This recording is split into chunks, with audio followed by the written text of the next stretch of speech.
Keto and Krime, Keto and Krime. We uncover the grime on Keto and Krime. Keto and Krime, Keto and Krime.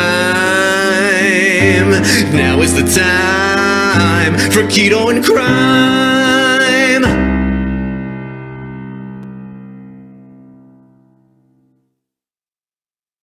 Hey everyone, Tracy here from Keto and Krime. Thank you so much to every single one of my patrons and channel members. You make this possible. And you're one of the reasons I do this. And I thank you from the bottom of my heart. And if I haven't said it before, thank you. I'll sing it. Thank you. Thank you for hanging in there with me and letting me geek out, not making fun of me like a lot of other people do, because I like weird stuff about crime and dark history. Thanks everyone. Hey everyone, welcome to Keto and Krime. Today I've got the much anticipated video on the gay member of the Nazi Party. Probably not the only member, but the only one we know for sure, and that was in leadership, and that is SA Commander Ernst Rohm. Again, I am using clips and photos that I found across all the interwebs. I do not own them, but I thought you would enjoy kind of stepping back into that time period instead of just looking at me. Also, there's another reason, and that is my camera. My good one completely crapped out. I have ordered a new one, so you will see much better resolution coming up, but I don't want to put out an entire video with really bad resolution. I've been trying to wing it. It hasn't been working. So I'm going to, again, do one where I'm off camera, and then I will return to my normal format of me on camera. Unless you like these new ones, just let me know. I'm happy to continue. But a huge shout out to everyone, subscribers, channel members, patrons. Thank you so much. And until, and yes, if you are new here, I am not Crazy Christmas Tree Lady. This is Valentine's Tree. My tree changes with the seasons. So you will see this tree 365 days a week, but it will reflect the latest holiday, which is Valentine's. And with that being said, let's dive into Ernst Rohm. Ernst Rohm was born in Munich, Bavaria, November 28, 1887. He was the youngest child born to a family that had 3 total children. He had all we know about his parents is that one of them was his father was a railway worker and his mom was a homemaker. And we do know that Ernest was incredibly devoted to his mother. He would often write in his journal that she loved him more than anyone else in his family loved him, and she was the perfect wife and mother. So he had a huge admiration for his mom. He had that actually very much in common with Hitler, who was absolutely devoted to his mother. So, and we'll get to that once we get to Hitler's video. We'll also go over that. But Ernest was not the best student. His father, whose name we do know was Julius, wanted to push him to succeed in school, but found that pushing Rohm was not the best of tactics to get him to succeed. Rohm worked much better independently and if he pursued something. And so he saw right away that his son was not meant for a higher education and was probably meant for something a little more tactile or hands-on. And Rohm set himself towards a career in the military. His family had no military legacy, no military tradition. But he decided to enter the Royal Bavarian Army. Now remember, in the late 1800s, Germany was still a loose collection of independent state countries on their own, and Bavaria was one of them. Bavaria is one of the southernmost German states. It's right next to Austria. And so he joined the Bavarian Infantry, the 10th Infantry. He joined their academy there in Munich as a cadet in 1906 and was commissioned in 1908 as a second lieutenant, or as we would know it, a second lieutenant. And of course, after the interconnection of the German Empire into one country under Otto von Bismarck. You can see my video on Eva Braun. The first 15 minutes is a complete overview of kind of how the German unification came about. But he was commissioned as a second lieutenant and did quite well. He also, of course, served as an officer in World War I when it broke out in 1914, and he was an adjutant, receiving his promotion to first lieutenant of the 1st Battalion, 10th Infantry Regiment of the Bavarian Infantry, now absorbed, of course, into the regular German army. He did quite well. He won several medals. He was quite fanatical, according to most people that served with him. He believed in just bruising in and getting it done rather than actually stopping and thinking a lot of the times. He was wounded several times. He was shot in the face, wounded in the face in 1915, and he would have those scars the rest of his life. And then in 1916, he was shot in the chest, and that combined with him contracting the Spanish flu, the Spanish influenza outbreak of 1918, that kind of put him on his back, and he would spend the remainder of the war running a desk for the German High Command following that injury and that illness. After the World War I ended in 1918, several things happened. We know that the Weimar Republic was set up by decree of the victorious Allies, and that Germany was hit with a lot of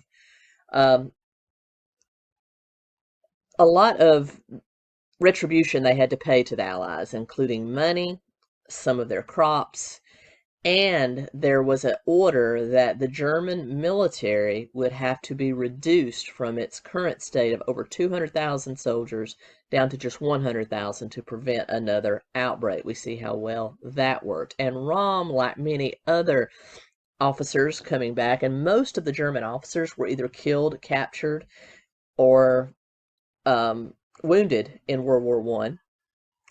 He was hoping that the Weimar Republic would grow a pair and stand up to the Allies and refuse some of these retributions, but they did not. And when the army was cut, he kind of saw there was no place for him in the military, and so he returned home to Munich.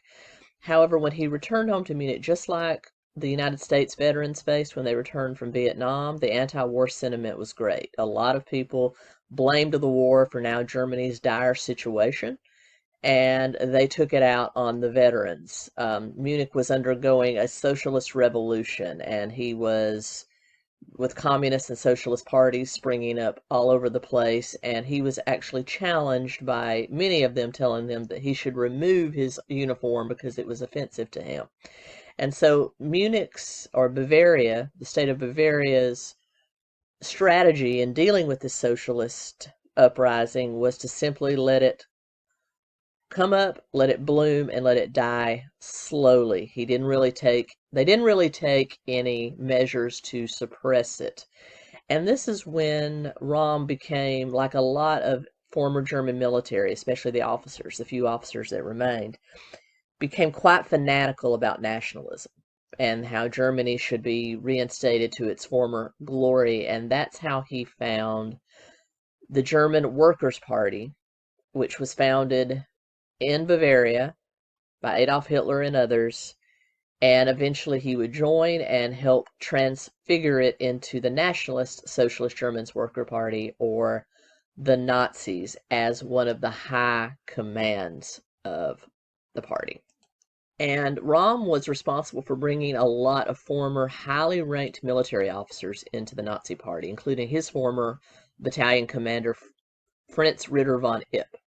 And so this gave him an air of power within the party, and he actually became very good friends with Adolf Hitler, and together they planned several different operations that would kind of propel the Nazis into the public eye and into power, including bringing 100,000 men into what would soon become the SA, or the stormtroopers of the Nazi Party, also known as the Brown Shirts, which was a paramilitary organization that was totally controlled by Rohm.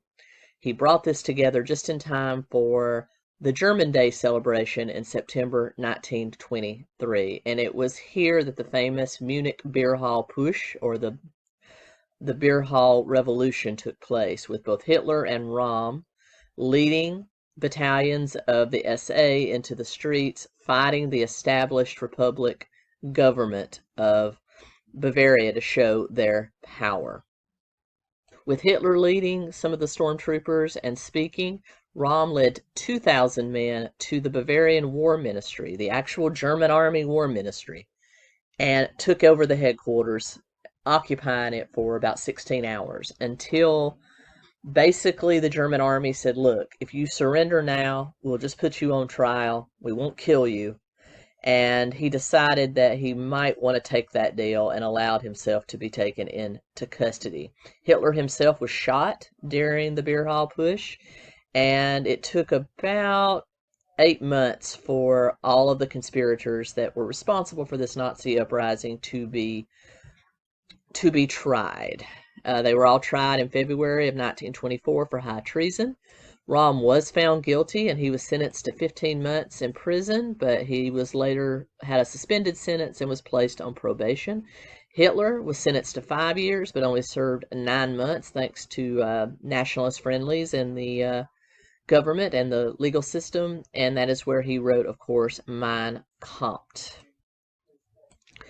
And in April of 1924, Rohm became a Reichstag deputy for the Nazi Party. Basically, he was elected to the German parliament as a member of the Nazi Party, and there helped forward Nazi and more conservative, right-leaning bills and laws into law, and also started helping to sway elections and move more members of the Nazi Party into power. However, in the December 1924 election, Rohm lost his seat, as did many other members of the Nazi Party, as the people of Munich were getting kind of sick of the Nazi shenanigans with the SAs, known as the Sturmbannling, or the stormtroopers, basically in the streets, picking fights, making life hard for all the people that the Germans hated, such as communists, socialists, gay people, Jews, gypsies, anybody that the Nazis deemed unworthy. The brown shirts were terrorizing in the streets by beatings, destroying businesses, and basically just being a lot of street thugs. And speaking of gay people, Rohm himself was an openly gay man. And to actually be in that position and then to punish other gay people for just living their lives is just absolutely foreign to me. I don't understand it. But because he was gay, many other Nazi leaders did not like him. Most of Hitler's general staff detested Rohm for 2 reasons. 1, he was gay. 2, they considered him a street thug, not a politician, not somebody that should be in the hierarchy, that he was better off just serving as a member of the SA instead of its supreme commander. And they just considered him beneath them. However, due to the fact that he helped Hitler build the SA and helped Hitler build up the Nazi Party, Hitler liked him and was his friend and defended him and kind of kept him out of the line of fire of his other officers. In fact, Rohm was the only member of Hitler's SS, SA upper echelons that called Hitler Adolf instead of my Führer. So, by September 1930, by 1925, Rohm had officially stepped down from all political and military positions and basically taken over the paramilitary SA and had basically started to grow it and led it in many, many revolts, including the 1930 revolt at Stein's revolt in Berlin. And even though Hitler was the supreme commander, they really answered to Rohm, and he grew the SA to over 2 million members. It had more members than the regular German army, which was held and frozen at 100,000. So imagine you had Ernst Rohm, who had his own agenda, who used Hitler as much as Hitler used him to come into power, now in command of the greatest fighting force in all of Germany. And here's where we get into some trouble. By the early 1930s, we finally see Nazis winning significant portions in seats in the parliament. And you also see a conservative and moderate coalition along with the Nazis to get Hitler, even though Hitler had lost a presidential bid, to get him installed as chancellor, which is kind of like, Speaker of the House or premier or, something of that, prime minister of the Senate, which would be basically second in command to the president. And in response, many of Hitler's upper echelons feared the SA, and so they started their own organization called the Schutzwaffe, which would later be known as the SS, as their own personal bodyguards. They were technically attached to the SA, but they weren't really. And so now you had two paramilitary organizations, the SA and the SS. The SA were the street thugs, the street fighters. During Nazi rallies, they went and they abused people, they destroyed property. Think of it as the Antifa of the time. And whatever your opinion is on Antifa can be very destructive, or Antifa affiliated parties can be very destructive. The SA was no different. So, kind of that. And then you had the SS, which would eventually become the, kind of officers or VIP brigade of the Nazi army, taking care of the higher echelons and Hitler. And then, so now you had Heinrich Himmler, Joseph Goebbels. You had all these people that detested Rohm because of his very rugged, brutish, and homosexual behavior, now having their own army combined at a definite rivalry with the SA. When Hitler did become chancellor in 1933, he asked Rohm and the SA to basically remove all impediments to power, because they were about to stage the phony bombing of the Parliament building and get martial law declared and make Hitler the ultimate dictator of Germany. But in the meantime, they had a lot of political opponents to move out of the way, and it became Rohm and the SA's duty to do this. And so they took over the duties that would eventually become what the Gestapo or secret police and the SS did. But when it first started, it was the SA. They were spying on people, they were observing people, they were beating them in the streets, they were making them fear for their life, running them out of Germany. And they started to build camps, holding camps, concentration camps for also proposed enemies of the state, which include Jews, gypsies, homosexuals, communists, socialists, anybody that stood up to Hitler and the Nazi propaganda. So you start seeing Ernst Rohm laying the groundwork from what would become the Holocaust and all the atrocities of the Nazi Party. However, by late 1933, Rohm had a problem. He had expected this National Socialist Revolution, the Nazi Revolution, to include blood flowing in the streets, the complete eradication of all enemies, and a return of power to the people with an imperialist hand over it. He wanted the old German Empire. And he was not seeing that to his satisfaction. He was seeing Hitler and the Nazis become more political, more saving face, more aligning themselves with traditional conservatives and moderates. And so now we have the SA under Rohm having its own agenda opposed to that of the regular Nazis and the SS.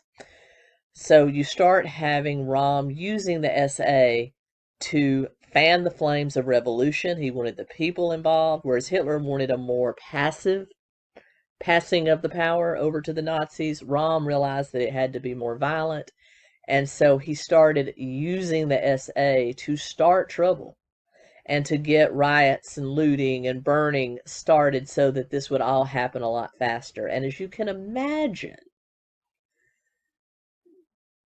this did not sit well with Hitler and his upper command. And so By the late 1933, you had what was known as the Second Revolution going on, which was Romm's self-imposed revolution along with the SA on Germany, because he had no loyalty to what he called the elites, which was all these politicians, members of the former royal family, the very rich, the industrialists, which Hitler and the Nazis had started to ally themselves with, which helped get him elected chancellor and later get him all the power and money he needed. They had no loyalty to them because both Rohm and the members of the SA were all from working class, blue collar types of families, and they had no loyalty or love for these elites. And so you had two factions essentially. You had the working class version of the Nazis under Rohm, and then you had the elite version of the Nazis under Hitler, and there was absolute battles in the streets. Rohm had a dream that he would eventually be the next Frederick the Great, which is one of the great German emperors of history, and he had a plan to merge the SA with the regular German army and create a people's army of Germany. Does all this sound like any other dictator that has ever walked the face of the earth? So Rohm is setting himself up to become a leader of Germany. So we have now essentially a choice between Hitler or Rohm as dictator of Germany, and it will come down to who is more political. By 1934, you have President von Hindenburg dying, and that leaves Hitler in charge. Then you have the feigned burning of the Parliament building and the declaration of martial law, and now Hitler has swept in as a dictator. And then within the party, you had a struggle between still the SA and the SS, and you start to see Hitler now being told and seeing what's happening that he started to fear that Rohm was a rival for power. Rohm is in the command of a now paramilitary organization with almost 3 million members, all loyal to him, not Hitler, him. And so Hitler decides that he's going to let Rohm run through the streets and do whatever he wants to do and show that now that the SA has become a danger to Germany. So he wants Rohm to do his absolute worst and show the common German person that the SA is a danger to Germany and that now the party in power, which is the Nazis, needs to do something about it. So he let Rohm run crazy, and finally he has all members of parliament that are still, allowed to be in power, come to him and say, you have to do something about the SA. We have to take them out of power now. It's becoming an open revolution. And so Hitler conspires with Göring, Himmler, Goebbels to deal with not only Rohm and the SA, but to deal with all political opponents, all revolutionary opponents, and to take them out in one foul swoop that would be known as the Night of the Long Knives. Now, Heinrich Himmler and Reinhard Heydrich, who were the creators and chief officers of the SS, used now the burgeoning Gestapo to basically put together a false dossier on Rohm, saying that Rohm has now been paid $12 million by the French government to overthrow Hitler, even though this was completely untrue. They needed a spark in addition to just how the SA was running amok to deal with the SA. And so they used that falsified evidence to put their play for power in play in June of 1934 to coincide with an SA rendezvous, an SA convention, an SA retreat that Rohm had already got approved by Hitler. Now, see, Rohm thinks that he's working for Hitler, that going out and doing all these things that Hitler's telling him to do is doing what Hitler wants him to do. Even though Rohm does not agree fully with Hitler, he still thinks he and Hitler are buddies and they're working together. But now here you have Hitler setting him up for a big fall.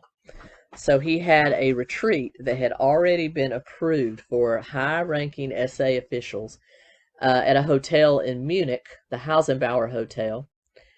And Hitler decided on June 30th, 1934, to put the Night of the Long Knives into play. He also Hitler ordered an SA revolt, an SA riot in Munich on the day before, on June 29th, 1934. So he kind of caught the Munich police off guard with these essays running through the streets, and the police force there, who was loyal to Rohm. Remember, Rohm has a whole history with Munich and Bavaria, so you had the police force in Munich slavishly loyal to Rohm, but they were still trying to deal with the SA's revolt, the SA's violence that was going on. So Hitler used that as a way to eliminate them. So when he got to Munich on the 29th, he immediately took the police commander into custody and chastised him for not putting down the SA riot. He had the SS deal with them, and you can imagine how they dealt with them.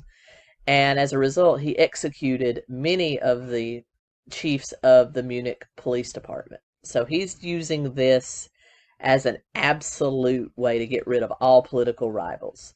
Then, in the early morning hours, we're talking between 6 and 7 a.m., Hitler arrived at June 30th, 1934, at the Hausenbauer Hotel, where the SA leaders' retreat was going on. The SS stormed into the hotel. They asked the poor front desk clerk, who I can only imagine crapped their pants, where the SA rooms were. He told them, and basically he had them all drugged from their beds, including Rohm and a young SA trooper that he was having some relations with. There were others because they had long suspected that the SA was kind of a front for a lot of, let's face it, gay orgies. Basically pulled them all and told them they were under arrest for high treason to Hitler, that they had been uncovered as they were working for the French government. And all of them, whether they were guilty or not, were taken out behind the hotel, except for Rohm, and was shot. They also used the next couple of days to sweep through Germany and take other political prisoners. Some were not at all affiliated with the SA. They basically culled out all of Rohm's radicals of the SA as well as his supporters and executed them on the spot. And this was all unleashed by one simple phone call from Joseph Goebbels to SS High Command. After they initially murdered the people at the hotel and took Rohm into custody, Goebbels placed a phone call to High Command with one word, Kolbre, or hummingbird. And that was enough to send the SS death squads out all over Germany to kill anyone that Hitler wanted dead. All of them were killed immediately or given 1-minute faux trials, but they were all dead the same day they were arrested. Rohm himself was kept into custody, still protected somewhat by Hitler, who still considered him a friend, until July 1st. And it was on that day that Hitler gave the order for Rohm to be executed. SS officer Theodor Eilich, who was at that time the commandant of the new Dachau concentration camp, and Michael Lippert visited Rohm. In his cell, they handed him a pistol and told him he had 10 minutes to kill himself or they would do it for him. Rohm, in his final big gay bear leather daddy stand, stood up, put his chest out, and said, "If Adolf wants me dead, let Adolf do it." And so they left, they came back 10 minutes later, he was just standing at attention. He gave a Nazi salute and said, "Heil Hitler," and they shot him dead. Over the course of June 30th to July 2nd, hundreds to thousands of people were killed. And you pretty much culled the SA of all the radicals. And so the SA at that point was pretty much de facto dissolved. The people that they wanted to keep from the SA were absorbed into the SS, or the newly formed Gestapo, under Hitler and his higher command. And thus ended the career of one of the most underrated, unknown Nazis, Ernst Rohm. What do you think? Do you think anything would have been better if Rohm had turned on Hitler and won this war and won this revolution? How would history have changed? Let me know down below what you think would have happened. But I hope you enjoyed this. And with that being said, I'll see you real soon. Until next time, Keto and Krime.